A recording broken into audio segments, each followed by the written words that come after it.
Badminton Asia team championship లో భారత మహిళా జట్టు చారిత్రాత్మక స్వర్ణం సాధించింది. పీవీ సింధు సారథ్యంలోని జట్టు థాయిలాండ్ తో తలపడి విజయం సాధించింది. ఉత్కంఠభరితంగా సాగిన ఫైనల్లో 2 సింగిల్స్, 1 డబుల్ మ్యాచ్ లో గెలిచి భారత జట్టు స్వర్ణాన్ని ముద్దాడింది. పీవీ సింధు, గాయత్రి గోపీచంద్ త్రిషా జోడీ అన్మోల్ ఖర్చ్ తమ మ్యాచ్ల్లో గెలిచారు. ఈ టోర్నీ చరిత్రలో ఫైనల్ చేరిన మొదటిసారే భారత బృందం స్వర్ణ పతకం కొల్లగొట్టడం విశేషం.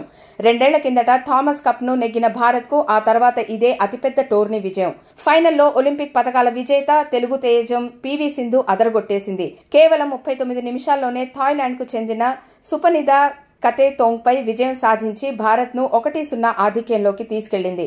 ఆ తర్వాత ప్రపంచ 23వ ర్యాంకర్ ట్రిసా జాలీ, గాయత్రి గోపీచంద్ జోడీ అద్భుత ప్రదర్శనతో థాయ్ షట్టర్లు కిథీ థరకుల్ రవిందాపై తేడాతో గెలవడంతో టీమిండియా లీడ్ 2-0 దూసుకెళ్లింది. అయితే 2022లో సింగపూర్ ఓపెన్లో బుసానన్ను ఓడించిన భారత క్రీడాకారిణి అష్మిత అనుభవజ్ఞురాలైన థాయ్ క్రీడాకారిణి చేతిలో పరాజయం పాలైంది. ఆ తర్వాత మరొక డబుల్స్ మ్యాచ్ ను శృతి ప్రియా జోడీ ఓడిపోయింది. దీంతో ఇక స్వర్ణం సాధించాలంటే చివరి మ్యాచ్ లో విజయం తప్పనిసరైంది.